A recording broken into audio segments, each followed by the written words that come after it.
वृंदावन में एक मोर था, बिल्कुल सत्य बात बता रहे हैं। आहा,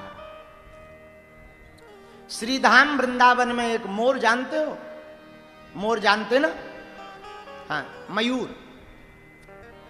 एक मोर था, वो वृंदावन में खड़ा होकर के पुकारा करता था, हे कृष्णा, हे माधव, हे मुरारी, हे चितचोर, हे माखन चोर, हे मुरली मनोहर, हे गोविंद, हे दामोदर, हे छलिया, हे नटवर, हे नटवर नागर, हे नंद नंदन, हे यशोदा नंदन, हे देवकी नंदन, हे कृष्ण कन्हैया, हे कान्हा, हे मुरली बजैया, हे रास रचैया, हे द्वारकाधीश, हम पर कृपा करो। कई साल बीत गए, ठाकुर जी ने नहीं सुनी।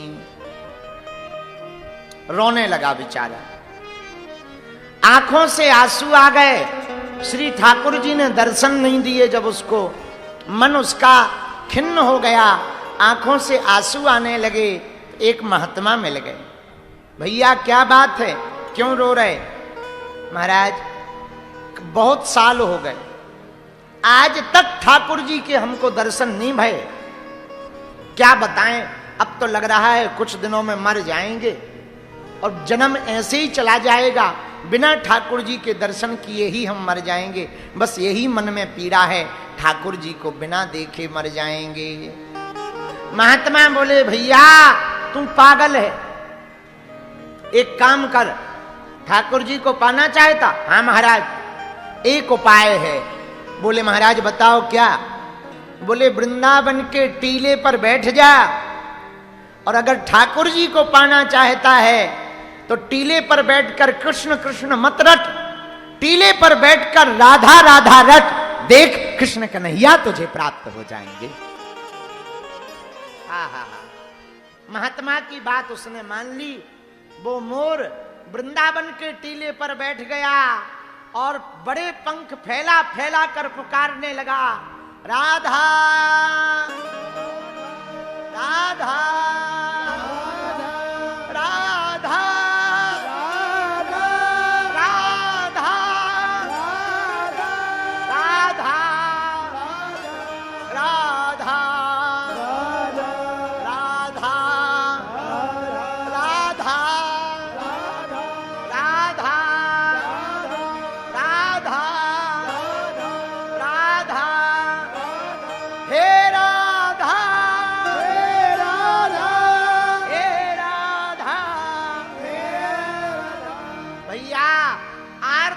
स्वर में, बड़े भाव में कातर होकर श्री किशोरी जी का ध्यान करने लगा।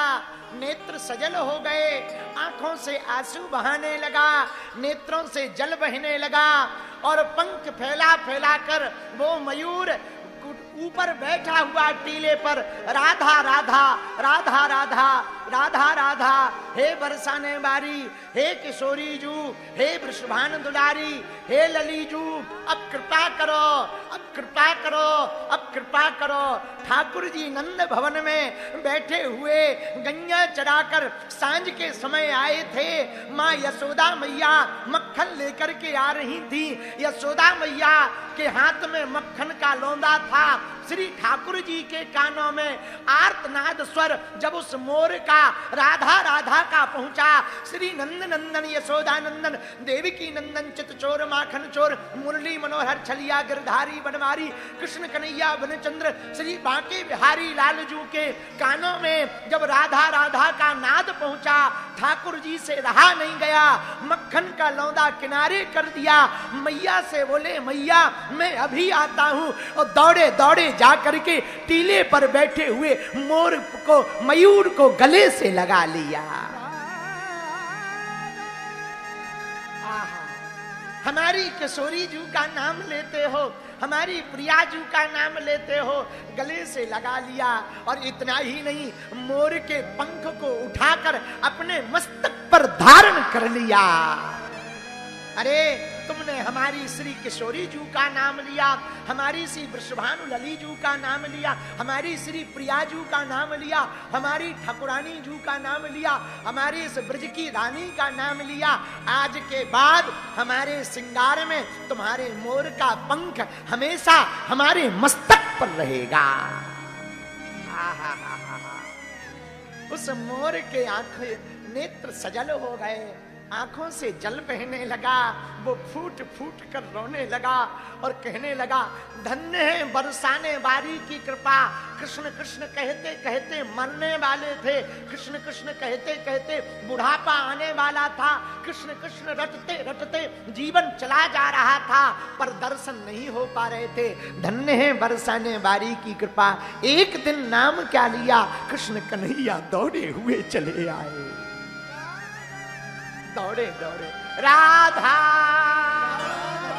राधा राधा राधा राधा राधा राधा राधा हे बरसाने वाली श्यामा प्यारी कुंज बिहारी। धन्य है श्री किशोरी जू। बालाजी महाराज के कृपा पात्र बागेश्वर धाम पीठाधीश्वर परम पूज्य धीरेन्द्र कृष्ण शास्त्री जी महाराज का पावन संकल्प। मध्य प्रदेश में छतरपुर के ग्राम गढ़ा में बनेगा विश्व स्तरीय कैंसर अस्पताल एवं रिसर्च सेंटर, जिसकी आधारशिला देश के यशस्वी प्रधानमंत्री नरेंद्र मोदी जी के कर कमलों से रखी जा चुकी है। 200 करोड़ रुपए की लागत वाले 100 बेड के इस अस्पताल में गरीबों का होगा मुफ्त इलाज। ये बहुत बड़ा अवसर है, बहुत बड़ा काम है। संकल्प बड़ा हो, संतों के आशीर्वाद हो, प्रभु की कृपा हो, तो समय सीमा में सब पूर्ण होता है। हमारे प्रियजनों, बागेश्वर धाम पूरे भारत के लोगों, अभी तक अस्पतालों में मंदिर थे, अब मंदिर में अस्पताल होगा। कैंसर हॉस्पिटल निर्माण हेतु सहयोग देकर पुण्य के भागी बने।